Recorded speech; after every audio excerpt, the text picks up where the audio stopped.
네, 이재명 전 대표가 더불어민주당의 대선 후보로 최종 확정됐습니다. 이 전 대표는 지난 26일 더불어민주당의 대선 경선 호남권 지역 순회 경선에서 우리 지역에서 88.69%라는 압도적인 득표율로 대선을 확고히 했는데요. 자, 호남은 예로부터 더불어민주당의 전통적인 정치적 심장으로 평가를 받고 있다는 점에서 여러 시사하는 바가 있는데요. 자, 오늘 이슈판에서는 더불어민주당 문금주 의원을 연결해서 이번 대선 경선 뒷이야기 그리고 이재명 후보 선거 전략 앞으로의 일정에 대해서 자세히 알아보겠습니다. 문금주 의원 연결돼 있습니다. 의원님 안녕하십니까? 네, 안녕하세요. 문금주입니다. 네. 자, 의원님 지난 26일 호남 경선이 있었고요. 또 어제죠. 수도권과 강원, 제주권의 경선이 있었고 최종 투표를 마치고 이제 변 경선 사실상 이재명 대표의 대관식이 열렸는데 수도권 등의 경선 분위기 좀 어땠는지 전반적으로 한번 짚어주시겠습니까? 네, 아주 좋았고요. 상당히 그 축제 분위기 속에서 열렸는데, 마지막, 이재명 후보의 그 21대 민주당 대통령 후보 수락 연설은 상당히 감동이 넘치면서, 예. 축제 분위기 속에서 마무리가 되었습니다. 아마 이런 압도적인 지지를 이렇게 보여주는 것은 우리 국민들의 특히 우리 민주당의 내란 종식에 대한 열망 그리고 정권 교체를 넘어서 우리 사회 대개혁을 많은 국민들께서 간절하게 바라지 않느냐 이렇게 생각을 하고요. 특히 이번 우리 민주당 더불어민주당 경선은 충청을 시작으로 해서 마지막에 수도권 강원 제주 지역을 이제 통해서 마무리가 됐는데 네. 국민의힘하고는 좀 다른 나름 정책이랄지 비전 이런 부분들이 좀 제시가 되고 상당히 좀 품격 있고 품위 있는 경선이 아니었느냐 이런 네. 평가를 받고 있습니다. 다만 이제 시작인 것 같습니다. 내란의 어둠을 확실히 걷어내고 진짜 새로운 대한민국을 향해서 앞으로 나가야 되지 않을까 이런 생각을 해봅니다. 네. 오늘 지금 인터뷰를 하고 계신 우리 문금주 의원께서는 이재명 후보의 선거 캠페인 이제 합류를 하셔서 국민소통특보단의 지역 언론 특보를 맡고 계시죠? 네네. 예, 호남 지역의 또 언론은 전체를 이제 책임을 지고 계시는데 다른 지역도 굉장히 또 관심을 가졌고 많은 국민들의 또 열화 같은 지지를 얻었습니다만 가장 우리 의원님께서 관심 있게 또 지켜보셨던 권역이 바로 우리 호남 권역 아니겠습니까? 그렇습니다. 이번 전반적으로 좀 성적표 어떻게 받아들이시는지요? 아무래도 우리 호남권이 이제 수도권에 의해서 우리 민주당 권리당원 비중이 가장 높기 때문에 예. 그렇지만 또 역대적으로 보면 경선 투표율이 그렇게 높지는 않았고 하는 부분 때문에 좀 여러 부분에서 좀 관심을 많이 가졌던 건 사실이고요. 다만 이제 투표율은 지난번 20대 대선 경선 때보다는 약간 못 미친 상황이었는데 예. 다만 좀 나름대로 50%를 넘겨서 선방했다는 평가를 받고 있는 건 뭐냐면 지난번 20대 대선에 비해서 권리당원 수가 한 17만이 늘었습니다. 네. 31만 정도가 되는 많은 권리당원을 보유하고 있어서 그렇게 따져보면 지난번 20대 경선 때는 한 11만 2천 명 정도가 이번 투표에 참여를 했다면 이번에는 20만이 넘는 수가 예. 권리당원이 참여를 했다. 이렇게 수치상으로 그렇게 말씀을 드릴 수가 있고요. 그만큼 이번 호남에서의 더불어민주당에 대한 정권 교체 열망이 그 어느 때보다 높지 않느냐 네. 이렇게 분석을 하고 있습니다. 특히나 득표율은 90%에 육박하는 이런 절대적인 압도적인 또 지지를 보였기 때문에 투표율이 약간은 이제 소홀함이 있을 수는 있겠습니다만 득표율 면에서는 굉장히 또 압도적이지 않겠습니까? 역대급이었죠? 네, 처음부터 저희들은 득표율은 예. 크게 걱정을 안 했고요. 다만 어제 수도권 강원 제주 이렇게 득표율 보니까 오히려 우리 호남권보다 수도권, 그러니까요. 강원 제주 득표율이 예. 90%가 넘는. 아유, 깜짝 놀랐습니다. 의외의 결과가 나와서 저희도 예. 깜짝 놀랐습니다. 현장에서. 자, 뭐 이제 이재명 후보 더불어민주당의 제21대 대통령 선거에 후보로 이제 확정이 됐고, 그동안 이제 지역 경선을 전국을 이제 순회를 하시면서 참 많은 분들도 만나셨고, 특히나 우리 문금주 의원께서는 언론의 특보를 맡고 계시다 보니까 지역 언론인들도 굉장히 많이 만나고 이런저런 소통의 시간도 많이 가지신 것으로 알고 있는데, 네. 주로 어떤 말씀들을 많이 하시던가요? 민주당이 바라는 바는요? 우선 제가 이번에 이재명 후보의 전남 지역 그 총괄 경선 예. 총괄 본부장도 같이 맡아서 나름 이제 같이 좀 민심을 청취하는 계기가 있었는데요. 네. 다른 때와 달리 이번에 우리 이재명 후보께서 지역에 1박 2일 또 머무르시고 또 두세 번 그러셨더라고요. 또 방문을 하시면서 예. 다양한 계층의 민심을 좀 성취했다는 부분에 상당히 긍정적인 말씀을 드릴 수가 있고요. 또 그러면서 나름 지역민들이 바라는 그 호남권 공약을 좀 담아냈지 않느냐 이런 예. 생각을 하고 있습니다. 제가 옆에서 같이 이렇게 돌아다녀 보면 언론인이랄지 많은 여러 계층에서 우리 이재명 후보께 지역인재 육성에 대한 아하, 그런 예. 부분과 또 우리 강주, 전남, 전북, 호남권의 어떤 미래 먹거리에 대한 그런 부분에 대한 그 요구사항이 좀 많았다라고 저는 볼 수가 있는데 그런 네. 부분들이 어느 정도 이번 그 우리 강주, 전남, 전북, 호남권의 예. 공약에 좀 많이 반영이 되지 않았나 이런 생각을 하고 있습니다. 그러니까요. 자, 뭐 지역 현안에 대해서는 그동안에 또 단체장들 중심으로 굉장히 많은 또 요구들이 있었고 우리 지역 출신 국회의원들을 중심으로 한 요구도 있었기 때문에 이런 부분들이 좀 단순히 말 그대로 공약으로 끝나는 게 아니라 반드시 약속으로 이어지는 그런 공약이 되었으면 하는 바람입니다, 의원님. 그럼요. 예. 또 특히나 우리 문금주 의원님을 또 이재명 이제 후보가 굉장히 또 신뢰를 하고 있다는 소식이 있기 때문에 또 옆에서 네. 잘 조언을 좀 해주시기를 바라겠습니다. 네, 그렇게 하겠습니다. 자, 이제 이 후보의 공약이 이제 경제 큰 틀에서 본다면 경제 불평등 해소 또 민생 안정에 이제 방점을 두고 있는 것 같습니다. 여기 이제 국민 통합의 하나의 핵심 키워드로 잡을 수가 있겠는데, 자, 네네. 국가 주도의 투자와 포용적인 복지 확대를 핵심으로 한 주요 공약 어떤 것들을 지금 내걸고 있는지 몇 가지 짚어주시면 좋겠습니다. 이번에 공약에 제가 봤을 때 특징이라고 말씀드릴 수 있는 게, 예.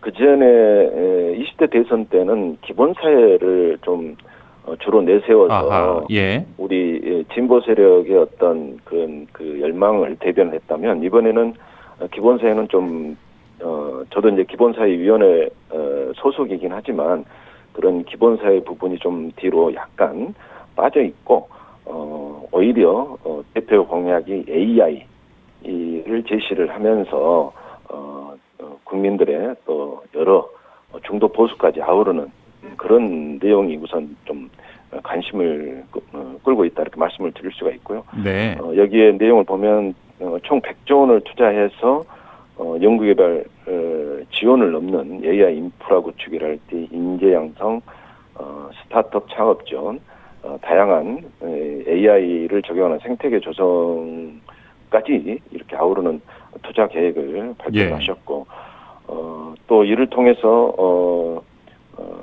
모두의 AI 프로젝트라 해가지고 한국형 챗 GPT를 개발해서 국민들 모두에게 무료로 제공하겠다 이런 약속들을 통해서 특정 기업이나 일부 계층에 국한되지 않는 전 국민이 첨단 AI 서비스를 자유롭게 활용할 수 있도록 하겠다는데 상당히 방점이 있는 것 같습니다. 이를 통해서 디지털 격차를 해소하고 AI를 국민 기본 인프라로 끌어올리겠다는 그런 비전을 제시해 주셨는데요. 이것 AI하고 더불어서 또 바이오 우주산업과 같은 첨단 산업의 R&D에 사상 최대 규모 예산을 투입해서 민간이 중심이 되는 R&D 방식으로 개혁을 하고 이런 기술과 시장에 대응할 수 있도록 첨단 기업을 키우겠다. 그리고 그 수익은 국민과 함께 나누겠다는 그런 생각들을 공약에 반영을 했다 이렇게 말씀을 드릴 수 있습니다. 아울러서 영유아랄지 초등, 간호, 간병, 장애인 어르신들 5대 국가 돌봄 책임제를 실현하고 생애 주기별 소득 보장 체계를 구축을 통해서 기본사회 실현과 또 국가 책임을 강화하는 측면에서 의료 공공수행 확대를 또 발표를 함으로써 포용적 복지를 네. 확대하겠다는 그런 의사들을 공약에 반영했다 이렇게 말씀드릴 수 있겠습니다. 예. 자, 어떻게 우리 국민들이 정말 이 경제적인 어려움을 하루빨리 좀 벗어나서 잘 살 것인가에 대한 큰 고민이 담겨 있는 그런 공약이지 않나 싶고요. 네, 자, 먹사님을 그렇죠. 넘어서 먹사님을 또 넘어서. 잘사님까지 어제 그렇죠. 네, 수락연설에도 말씀 예. 강조 말씀을 주셨고 어제 굉장히 감동 있게 들었습니다. 네, 굉장히 또 연설도 잘하시더라고요. 자, 뭐 이제 거시적인 큰 틀에서의 이제 공약을 들었다고 한다면 이제는 우리 광주 전남 지역으로 한번 좁혀볼까요? 우리 네네. 호남 지역 공약에는 어떤 것들이 지금 반영이 돼 있습니까? 아무래도 우리 전남은 전남 전북 등 이 호남권은 신재생 에너지 산업이 중심지가 될 수밖에 없기 때문에 네. 이 부분에 대한 구체적인 공약을 말씀을 주셨고요. 여러 가지 관련 문제를 해결할 수 있도록 에너지 고속도로를 구축해서 호남을 진정한 재생에너지 메카 또 에너지가 소득이 되는 그런 호남을 만들겠다고 공약을 하셨고요. 네. 특히 신안군의 사례로 신안군의 햇빛 바람 연금을 그렇죠. 사례를 들으면서 예.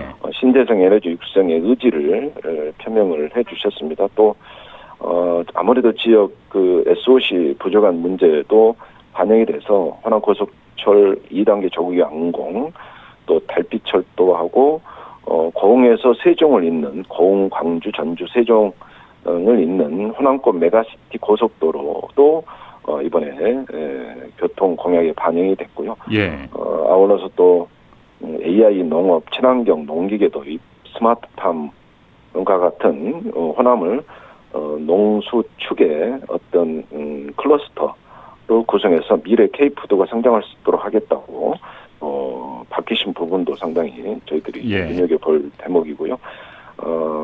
아무래도 또 우리 호남권이면 관광이 또 빠질 수 없는 그런 부분이 있어서 서남면 해양치유 관광이랄지 내륙 생태, 전통, 농촌 관광 활성화를 통해서 호남을 글로벌 문화관광 도시로 탈바꿈하겠다. 뭐 이런 내용도 있고 네.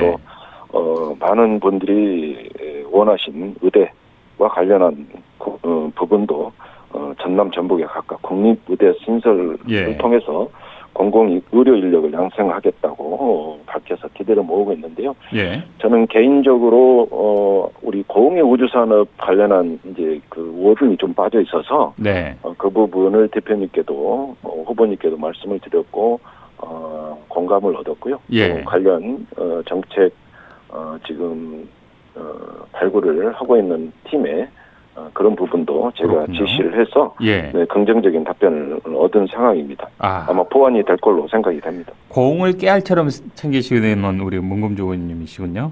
그거는 고흥 지역을 떠나서요. 그럼요. 우주 산업을 또 부흥시키는 거 아니겠습니까? 네, 우리 대한민국의 미래 또 그럼요. 산업이기 때문에 그렇습니다. 네, 빠질 수 있는 부분은 아니라고 생각합니다. 사천과 고흥이 또 우주 산업의 메카가 돼야 되지 않겠습니까? 대한민국을 이끄는. 예. 네. 자, 지금까지는 우리 민주당의 상황들을 한번 쭉 경선 이야기부터 주요 공약 어떤 내용들이 담겨 있는지를 한번 짚어봤고요. 자, 이번에는 뭐 상대당 이야기를 한번 좀 나눠볼까요? 국민의힘 뭐 김문수, 홍준표, 한동훈, 안철수 이 탄핵을 반대하고 찬성했던 이 두 명으로 공교롭게 이 1차 경선을 통과했는데 현재 1라운드 상황 어떻게 지켜보십니까? 국민의힘 상황은요? 아니 뭐 너무 좀 뭐 상대 당이기 때문에 제가 뭐 그 말을 하고 싶지는 않은데 3인칭 관찰자 시점으로 말씀해 주시면 되겠습니다. 여쭤보시니까 말씀을 드리면 좀 너무 좀 한심하다. 아하. 그리고 마치 개그 콘서트를 보는 것 같다. 예. 유치하다. 뭐 이런 느낌을 받았고요. 뭐 우리 더불어민주당 경선처럼 어떤 비전이나 정책이 좀 그 논의가 되고 해야 됨에도 불구하고 온리 이재명 더불어민주당의 이재명만을 경쟁자로 보고 이재명 후보를 이길 사람은 누구냐부터 시작해서 서로 간에 뭐 좀 눈살을 찌푸리게 하는 예. 뿌리게 하는 그런 내용들이 좀 나와서 좀 예. 실망스럽다. 이런 말씀을 드리겠습니다. 알겠습니다. 자, 뭐 이 정치인의 품격이라는 건 말과 행동 또 상대를 존중하면서 토론을 좀 이끌어가고 그 안에서 우리 국민들이 어떠한 비전과 정책을 가지고 있는지를 좀 검증하는 시간이 되어야 할 텐데 말 그러니까요. 꼬투리 잡기 그다음에 개그 네. 콘서트보다 더 재미있는 이런 토론을 보여주고 있어서 뭐 시간 가는 줄은 모르고 재밌긴 합니다만 건질 건 좀 재미라기보다는요. 예. 그냥 실소를 금치 못하는 그런 금치 모습들을 못하는 그런 느낌을 예. 네, 받았다고나 할까요? 뭐 재미는 없었습니다. 예, 알겠습니다. 자, 그 연장선에서 한 가지 더 추가 질문 드리죠. 한덕수 대통령 권한대행 지금 뭐 국무총리가 뭐 다음 달 5월 1일 또는 2일 정도에 뭐 대선 출마를 선언할 것이다. 이런 게 뭐 기정사실화돼서 지금 오늘 보도가 나오고 있는데 어떻게 네. 보십니까? 저는 한덕수 권한대행이 뭐 나온다 하면 개인적인 결정이기 때문에 저는 뭐 나오는 것에 대해서 뭐 우리 당에 뭐 이렇게 대비를 해봤을 때도 저는 땡큐다. 네, 뭐 나오면 예. 나와도 상관없다. 이제 그런 이제 생각을 가지고 있는데 중요한 거는 이분은 현재 대선 관리에 어떤 책임이 있는 사람이거든요. 그렇죠. 예. 네, 그동안에 어떤 위헌 위법적인 그런 행위를 했음에도 불구하고 나름 우리가 그분에 대해서 더 이상의 문제를 삼지 않는 것은 대선 관리라는 또 막중한 책임이 있기 때문에 또 현재 너무 트럼프 2기 정부 들어와서 네. 우리 경제에 관련한 여러 가지 관세 압박이랄지 여러 경제 문제가 있기 때문에 이 부분에 대한 나름 존중을 해주는 그런 차원이었는데 이분이 또 이런 그 무책임한 또 결정판을 보여줄 것으로 이제 전혀 생각을 못했고 예. 뭐 어찌 됐든 나오든 안 나오든 중요한 거는 빨리 결정을 해서 경제의 불확실성을 좀 줄여줘야 된다. 다른 만약에 나가겠다면 좌우우면하지 말고 빨리 나와라. 예. 아니면 빨리 포기를 하고 예. 공정한 대선 관리에 좀 전념해라. 공정한 대선 관리에 전념하고 예. 또 우리 현재 경제 이 부분 그럼요. 계속 민생을 챙겨라. 뭐 예. 이런 말씀을 해드리고 싶네요. 자, 거기서 부연되는 또 질문 한 가지 더 추가드리죠. 이낙연 이 새민주 대표 이 상임 고문도 출마 선언을 오늘 뭐 한 것 같습니다. 공식적으로는요. 어떻게 보십니까? 또 한때는 뭐 전라남도에서도 또 이렇게 호흡을 맞추셨던 분이신데 한 말씀 해주실 수 있겠습니까? 네, 저도 한때는 상사로서 모셨던 분이긴 그러셨죠. 한데요. 예. 지금 시대 정신은 이재명이라 이렇게 말씀을 드릴 수 있습니다. 네.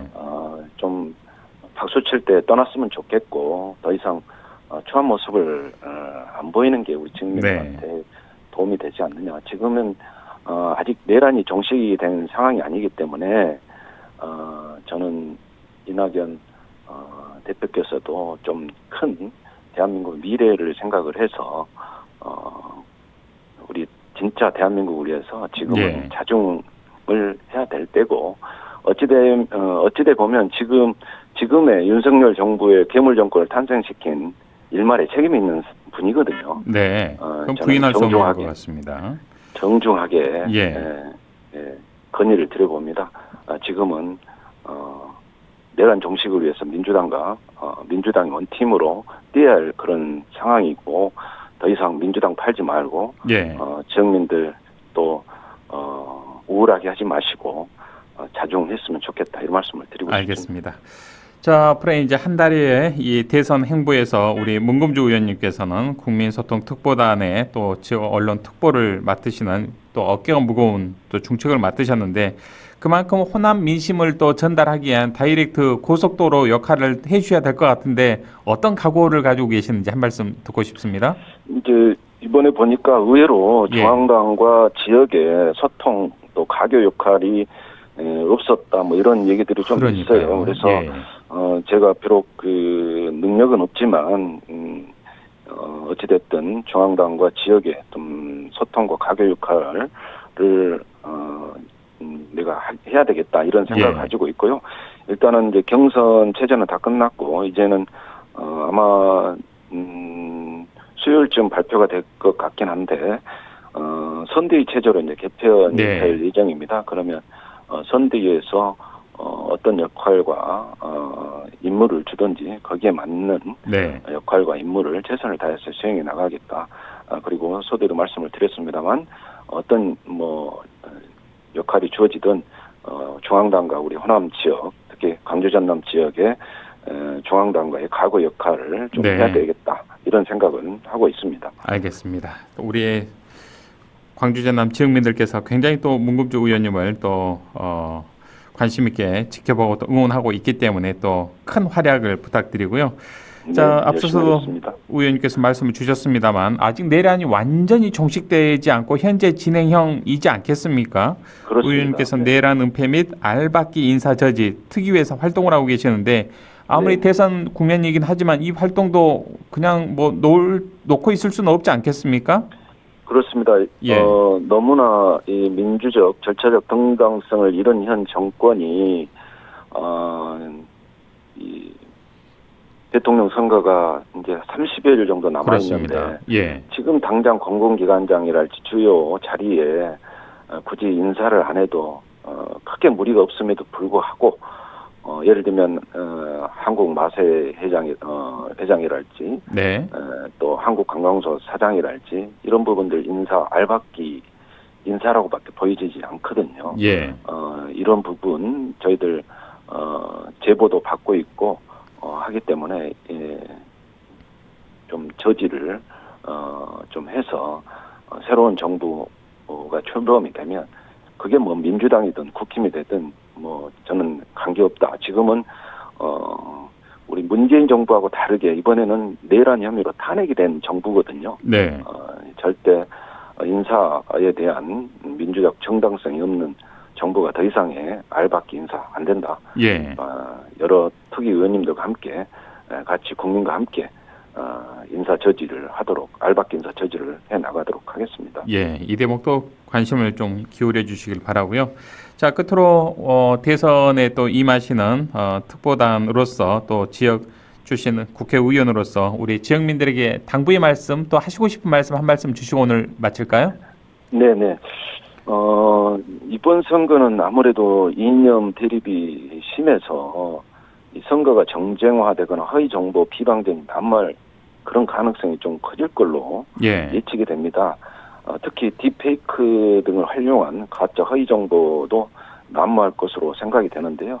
그 어느 때보다 신속 대응이 필요할 것으로 보고 있는데 특히 우리 국민들께서 우리 또 호남의 주민들께서 이런 부분에 너무 현혹되지 마시고 정말 좀 잘 걸러내야 되겠다 이런 말씀을 드리면서 중요한 거는 결국 내란 종식을 함으로써 우리가 새로운 대한민국으로 나아가려면 새로 태어나는 민주정부에 정말 압도적인 지지를 보내줘야 되겠다. 그러려면 적극적인 투표 참여다. 이런 말씀을 드립니다. 네. 6월 3일 선거에 한 분도 빠짐없이 좀 참여를 해서 압도적인 지지를 통해서 새로운 정부의 힘을 좀 주셨으면 좋겠다. 이런 예. 말씀을 드림으로써 인사드리겠습니다. 알겠습니다. 자, 대선 국면에 또 건강도 잘 챙기시고요. 우리 지역 현안도 또 잘 챙기시고 큰 틀에서 대한민국을 위해서 애써 주시길 바라겠습니다. 의원님 네. 오늘 말씀 여기까지 듣겠습니다. 고맙습니다. 네, 감사합니다. 네, 지금까지 더불어민주당 문금주 의원과 이야기 나눴습니다.